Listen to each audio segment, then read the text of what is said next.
Brought to you by the Every Dollar app. Start budgeting for free today. I have a little bit of a situation happening right now where I have started a company with a co-founder 3.5 years ago.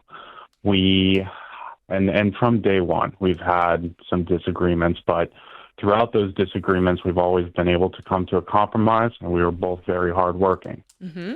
Over the period of time, the company has grown to 12 employees with a shop in New York and everything that you could possibly need to do a beautiful paint job on your home. Nice. I have worked tirelessly for the past 3.5 years to build the business to what it is today and what it's cash flowing at today.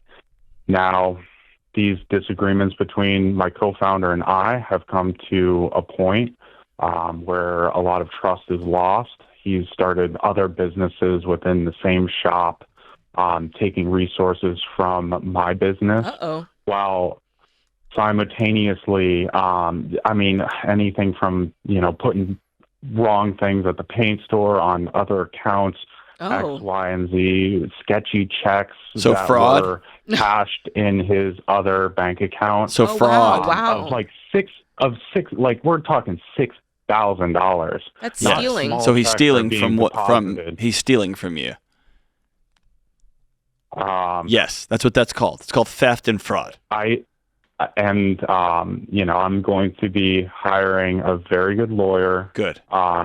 During this process, along with a forensic accountant. Perfect. And I've had a ton of advice from people that have run businesses and done this type of thing. Now, moving forward here, it came to a point 2 weeks ago, where he had handed me an operating agreement because I had never fully signed into an operating agreement with him. Been 50-50 since day one. I was going to get an operating agreement drafted up and make sure that it's legit. But you never did. Which I never did. Now, he had gone to an attorney without including me in the conversation, and he had drafted out a good 20-page operating agreement stating every last thing in the company. He was pressuring me to sign it one day while I was at the office. He's like, you have to sign this. You have to get it done quick. And I go, no. For you. I am reading this. This thing front to back. And what'd you find? So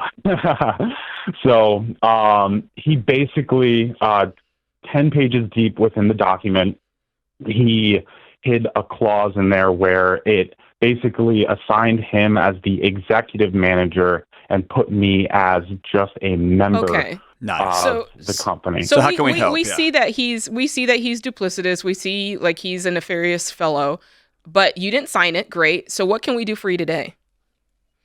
Now, today, I am selling my shares. I'm getting everything together and making sure that it's right.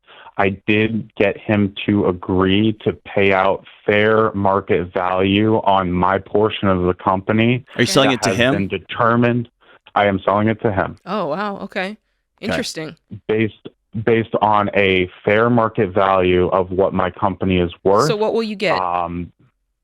I don't know yet. Okay. I have Hold on. Stop. You got to do this in the right order.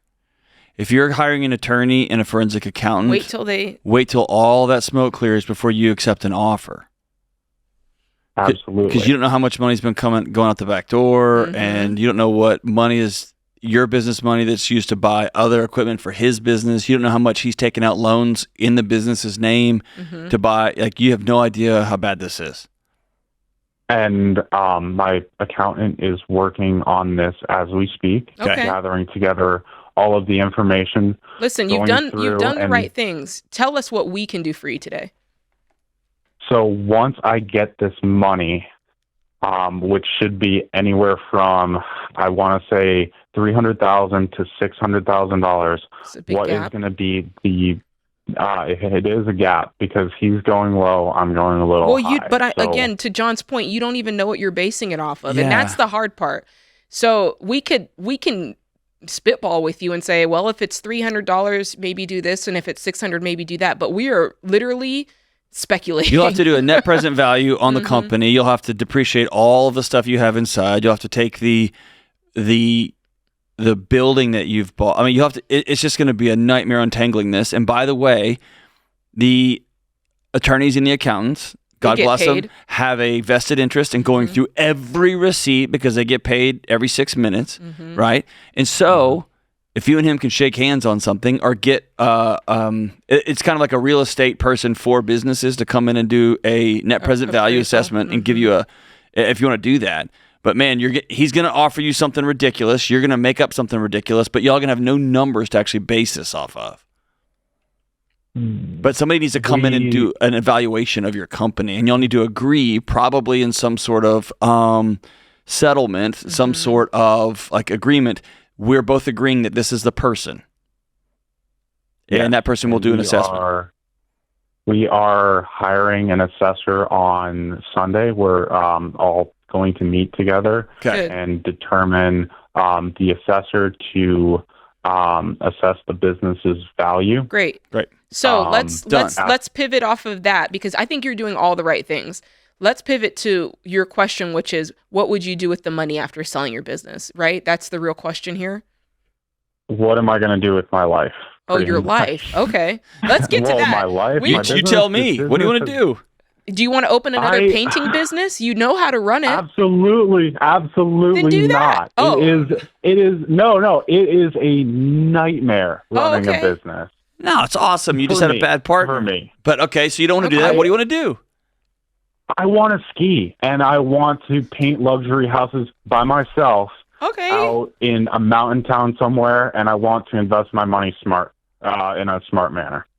That sounded very Hallmark movie to me. I want $1 million, and I want a new Gibson Firebird, and actually an old new Gibson Firebird, and I want to go to space. But wait, no, wait. I'm not going to be as facetious as John, because I actually don't think what you're saying is it's not a far pipe off. dream. No, I think that you were doing something on a very grand scale, and you're like, hey, I just need to back it down a little bit. I don't need a business with 12 employees. I just need me.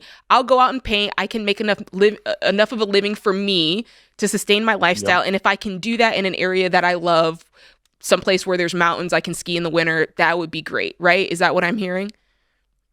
That is what you're hearing. And before that as well, I'm so burnt out. I am so drained from this entire thing and the litigation that's about to happen.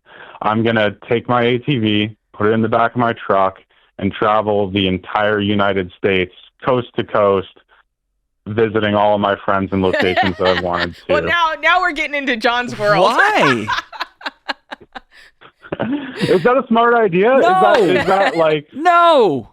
That's your version of like, I'm taking my ball and I'm going home. Like, why? Well, do you have a bunch of money? Tell us what kind of money you have, because that could inform some of this. Whatever you think you're going to go home with, here's what's going to happen. You've already done the math on $600,000. Right. And if you get an offer for $450,000, you haven't taken out taxes, you haven't taken out attorney's fees, you haven't taken out assessor fees, you haven't taken out tax fees, you haven't taken out any of that stuff. And if you get an offer for $450,000, which might be a super fair offer, you're going to feel like this partner just took $150,000 from you because you just made up a number.